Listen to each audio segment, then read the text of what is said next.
Honour manual को checkout करने से पहले जो सेकंड चीज़ आपने चेकआउट करनी है that is car warranty and service booklet.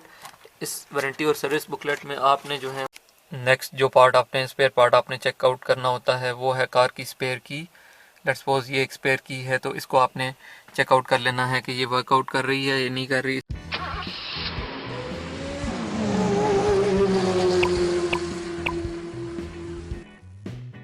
अस्सलाम वालेकुम and welcome to car depth YouTube channel. आज की video car pre delivery inspection video series की सेकंड वीडियो है। इससे पहले car pre delivery inspection part 1 जो है वो अपलोड हो चुका है। आप इसी चैनल पे वो वीडियो जाके देख सकते हैं जिसमें car pre delivery inspection checklist को जो है वो डिस्कस किया गया था कि आपने कार रिसीव करने से पहले किन किन चीज़ों और किन किन पार्ट्स को जो है वो चेकआउट करना है। आज की video car pre delivery inspection part 2 है जिसको फर्दर 2 हिस्सों में तकसीम किया गया है। इस वीडियो के फर्स्ट पार्ट में मैं आपको बताऊंगा कि आपने कार रिसीव करने से पहले कौन से डॉक्यूमेंट्स को जो है वो चेकआउट करना है, और सेकंड पार्ट में मैं आपको बताऊंगा कि आपने किन किन स्पेयर पार्ट्स को चेकआउट करना है कार को रिसीव करने से पहले। डॉक्यूमेंट्स को स्टार्ट करने से पहले मैं आपको ये भी बताता चलूँ कि इस चैनल पे आपको latest car news, car updates और कार रिव्यूज़ मिलते हैं। सो अगर आपने अभी तक इस चैनल को सब्सक्राइब नहीं किया तो आप जल्दी से इसको सब्सक्राइब कर लीजिए। आप हमें व्हाट्सएप और फेसबुक ग्रुप पे भी ज्वाइन कर सकते हैं। व्हाट्सएप ग्रुप पे ज्वाइन करने के लिए आप अपना नंबर जो है वो कमेंट बॉक्स में कमेंट कर दीजिए, मैं आपको उस व्हाट्सएप ग्रुप में इंक्लूड कर दूंगा। So now let's start from the documents कि आपको कौन कौन से डॉक्यूमेंट जो हैं वो चेकआउट करने होते हैं कार को रिसीव करने से पहले। सो फर्स्ट ऑफ ऑल आपने कार की ट्रंक को जो है वो ओपन कर लेना है, क्योंकि ये डॉक्यूमेंट्स अमूमन जो है वो कार की ट्रंक में मौजूद होते हैं। सो आपने फर्स्ट ऑफ ऑल आपने चेक करना है car owners manual.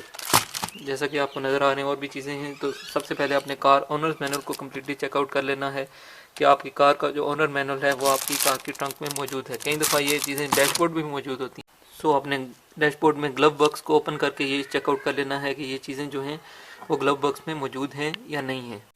Honour manual को चेकआउट करने से पहले जो सेकंड चीज़ आपने चेकआउट करनी है that is car warranty and service booklet. इस वारंटी और सर्विस बुकलेट में आपने जो है वो चेकआउट करना है और उसमें आप अपने कार डिटेल्स जो हैं वो राइट डाउन कर सकते हैं। कार डिटेल्स जैसे कि ये आपका पेज आ गया, इसमें आपने कार डिटेल्स राइट डाउन करके डिलीवरी लेते हुए अपनी डीलरशिप से जो है साइन और स्टैंप भी ले लेने हैं। यानी कि इस पेज पे आपका जो है कार डिटेल्स इंटर करने के बाद आपने अपने डीलरशिप से साइन और स्टैंप यहाँ पे करवा लेनी है। Car pre delivery inspection documents में जो नेक्स्ट डॉक्यूमेंट आता है दैट इज़ कि आपने कार के ग्लव बॉक्स को ओपन कर लेना है, और यहाँ पे आपने देखना है कि आपके कार के जो ऑडियो वीडियो यूनिट है जो भी आपकी कार में इंस्टॉल है, इस कार में जो है एलसीडी स्क्रीन जो है वो आती है। अगर आपकी कार में जो है ऑडियो यूनिट है तो उस कार का भी जो है आपके डॉक्यूमेंट जो है यूज़र मैनुअल आपको वहाँ पे मिल जाएगा। तो आपने वेरीफाई कर लेना है कि जो यूज़र मैनुअल है ये वही है जो कि आपकी कार में जो है इंस्टॉल हुआ है। डॉक्यूमेंट्स में जो नेक्स्ट डॉक्यूमेंट की है, जैसा कि आपको पता है कार की जो बैटरी है वो किसी थर्ड पार्टी की तरफ से जो है वो लगाई जाती है, तो आपने इस बैटरी का वारंटी कार्ड जो है वो क्लेम कर लेना है, क्योंकि आजकल जो है कुछ मैन्युफैक्चरर जो है साथ वारंटी कार्ड अपना सेपरेट देते हैं। सो आपने इसको इन्वेस्टिगेट कर लेना है कि आपकी कार की बैटरी की वारंटी जो है वो वारंटी बुक में ही जो है इनकॉर्पोरेट कर दी गई है या इसका सेपरेट जो है वो वारंटी कार्ड मौजूद है। जैसा कि इस गाड़ी के केस में जो है कार की बैटरी की वारंटी जो है उसकी मेन वारंटी बुक में ही इनकॉर्पोरेट कर दी गई है। Car pre delivery inspection documents में जो नेक्स्ट डॉक्यूमेंट आता है दैट इज़ एक्सेप्टेंस और डिलीवरी लेटर। जैसा कि ये सुजुकी कंपनी की गाड़ी है तो इसमें जो है पाक सुजुकी ने जो है वो हमें जो है एक्सेप्टेंस डिलीवरी लेटर जो है वो दे दिया है। सो ये लेटर कुछ आपको ऐसा दिखेगा, और इसमें आपने क्या करना है कि आपने अपनी गाड़ी की जो डिटेल्स हैं वो चेकआउट कर लेनी है कि आपकी गाड़ी की जो तमाम इंजन नंबर, चेसिस नंबर जो हैं वो करेक्टली इंटर हो चुके हैं, क्योंकि आपकी कार के जो नेक्स्ट डॉक्यूमेंट्स हैं, जो इनवॉइस और सेल सर्टिफिकेट हैं, वो इस की बेस पे बनेंगे। जो इंटर आपने जो गाड़ी का इंजन नंबर और चेसिस नंबर आपने यहाँ पे इंटर करवाया है उसकी बेस पे जो आपके नेक्स्ट डॉक्यूमेंट्स हैं वो भी आएंगे। तो आपने इसको करेक्टली वेरीफाई कर लेना है कि आपकी गाड़ी का जो फिजिकल इंजन नंबर और चेसिस नंबर है वो यहाँ पे करेक्टली मेंशन हो चुका है।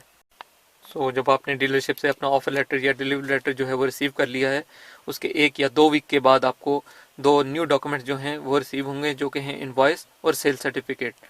इनवॉइस और सेल सर्टिफिकेट जो है इसकी 2 कॉपीज़ जो हैं वो आपको रिसीव होंगी, एक जो है वो रजिस्ट्रेशन कॉपी और एक वेरिफिकेशन कॉपी। इसी तरह सेम सेल सर्टिफिकेट्स की भी 2 कॉपीज़ जो हैं वो आपको रिसीव होंगी, उनमें से एक जो है वो वेरिफिकेशन कॉपी और एक जो है वो रजिस्ट्रेशन कॉपी होगी। सो ये 4 डॉक्यूमेंट जो हैं वो आपको 1 या 2 वीक्स के बाद मिलते हैं, ये भी आपने कलेक्ट कर लेने हैं। ये वो डॉक्यूमेंट्स हैं जो कि जब आपने गाड़ी को जो है वो रजिस्टर्ड करवाना है तो आपने इन डॉक्यूमेंट्स को जो है वहाँ सबमिट करवाना होता है, ताकि आपकी कार जो है वो किसी भी जो है मोटर रजिस्ट्रेशन अथॉरिटी से जो है वो रजिस्टर्ड हो सके। Now let's start the second part of the video. इस पार्ट में मैं आपको ये बताऊंगा कि कार को रिसीव करने से पहले आपने कौन कौन से स्पेयर पार्ट्स को जो है वो चेकआउट करना होता है। सबसे पहला जो पार्ट है जो आपने स्पेयर पार्ट चेकआउट करना होता है वो यहाँ से आपने इसको उठा लेना है। सो कार की टायर रिपेयर पंक्चर किट जो है वो आपने चेकआउट करनी है कि कार की जो है वो इसके साथ जो है पंक्चर किट जो है वो मौजूद है। इस कार में जैसे कि आपको स्पेयर टायर जो है वो दिया गया है, सो इस कार में आपको car tyre repair puncture kit जो है वो नहीं दी गई। सो अगर आपकी कार में जो है स्पेयर टायर नहीं है तो आपने कार टायर पंक्चर किट जो है वो चेकआउट कर लेनी है। सेकंड स्पेयर पार्ट जो कि आपने कार में जो है वो चेकआउट करने होते हैं, that all the necessary tools, कि आपकी जितने भी नेसेसरी टूल्स हैं वो आपकी कार में मौजूद हैं या नहीं हैं। थर्ड पॉइंट पे आपने स्पेयर पार्ट्स में कार का स्पेयर टायर जो है वो चेकआउट करना होता है। अगर आपकी कार के साथ स्पेयर टायर आता है तो आपने कार के स्पेयर टायर को जो है वो चेकआउट कर लेना है, इसकी कंडीशन को भी देख लेना है, ये जो है बिल्कुल न्यू हालत में मौजूद है या नहीं है।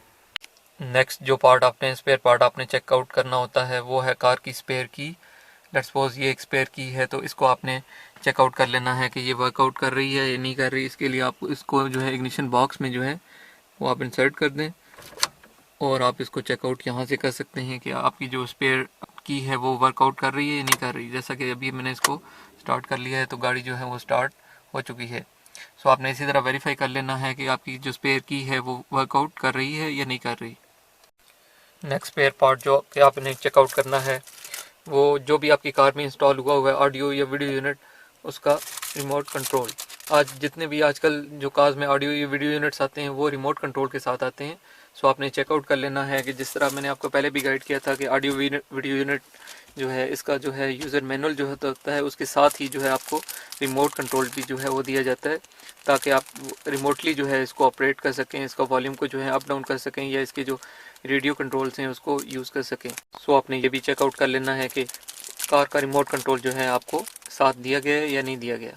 सो ये तो थी आज की वीडियो जिसमें मैंने कार के प्री डिलीवरी इंस्पेक्शन में जितने भी डॉक्यूमेंट्स रिक्वायर्ड होते हैं या जितने भी स्पेयर पार्ट्स आपने चेकआउट करने होते हैं उनको डिटेल से डिस्कस किया है। इससे पहले पार्ट 1 में मैंने car pre delivery inspection checklist को जो है वो कम्प्लीटली डिस्कस किया था कि आपकी कार में कौन कौन सी चीज़ें आपने कार रिसीव करने से पहले कौन कौन से पार्ट्स जो हैं वो चेकआउट करने होते हैं। वो वीडियो भी आप इस चैनल पे देख सकते हैं। ये तो थी आज की वीडियो। उम्मीद है आज की वीडियो आपको पसंद आई होगी। ऐसे मज़ीद इन्फॉर्मेशनल वीडियोस देखने के लिए मेरे चैनल को सब्सक्राइब कर लीजिए। मिलते हैं न्यू वीडियोस के साथ, तब तक अल्लाह हाफिज़।